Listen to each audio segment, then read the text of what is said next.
Hello and welcome to Business Monitor. I'm Chetan Mehta. The disinvestment process of Maruti has finally gained pace with the indications from the union government that the process would be completed very soon. The Indian gems and jewelry industry has set a target of 5% for the export growth in 2002, hoping to reverse last year's fall on the strength of improved demand from the United States and Europe. Gems and jewelry exports fell to $7.2 billion in 2001 from $8.46 billion in the previous year, mainly due to an economic slowdown in these major buying markets. India has a 55% share by value of the global diamond market, an 80% share in terms of carats, and a 90% share in terms of pieces. We'll take a short break, but coming up ahead on Business Monitor. Sensex gains 52 points, riding on a rally in tech stock.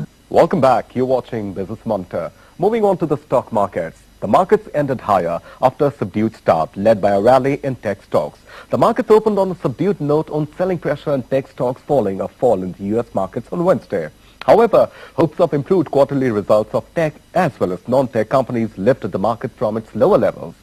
But underlying sentiments remained edgy due to continuing tensions with Pakistan. The market has risen 6.8% in the past 4 days and 31.1% from its 8-year low struck on September 21. And to know more on the markets, we are now joined online by Anand Tandon, Head Investment, Edelweiss Capital. Mr. Tandon, good evening and welcome to Business Monitor. Good evening. Mr. Tandon, can you tell us first, markets have managed to end in the positive today. What do you read in the movements that the markets made today? So you don't see a kind of a turnaround in the Indian technology sector. Thanks so much, Mr. Tandon, for joining us. Thank you.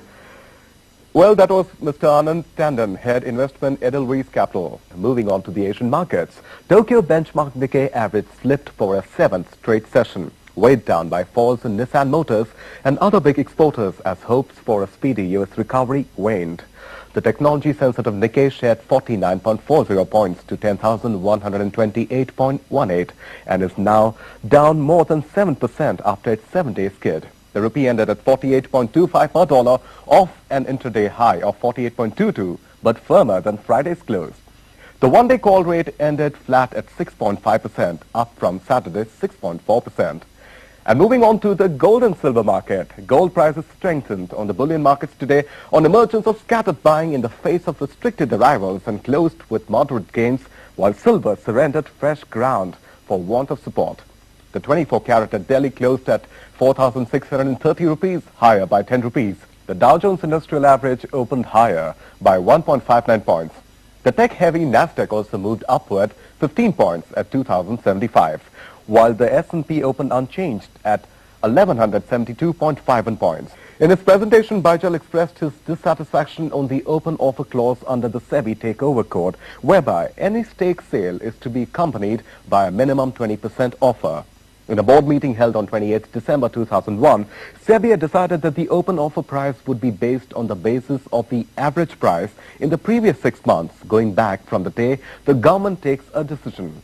According to sources, Bijal has rejected this method of deducing price since that too, like the old method, is open to manipulation. Meanwhile, Kirit Somaya, president of Investors Grievances Forum, has leveled insider trading charges against Reliance Industries in its 10% stake sale of L&T to Grasim. Aggressive promotions and innovative sales strategies have become the order of the day for any business to grow in the current demand-compressed environment. Hefty discounts, freebies are some of the methods used to attract clients.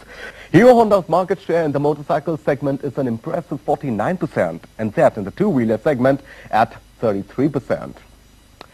Connecting Network, a Delhi-based telecom company, will be the new entrant in the national long-distance telephony area. Sources in Department of Telecommunications told BTI that Connecting Network has already been issued letter of intent for STD. That's all we have for you in Business Monitor today. If you have any queries, you can write to us at Nimbus Communications Limited, Doordarshan Kendra, Old Building, Studio B, Worli, Mumbai 400018. You can also email us at nca1@nimbus.co.in. You can also call us at 493-7197 or fax us at 493-6955. Do join us back for the same program tomorrow. For the timing, it's good night from the entire team of Business Day.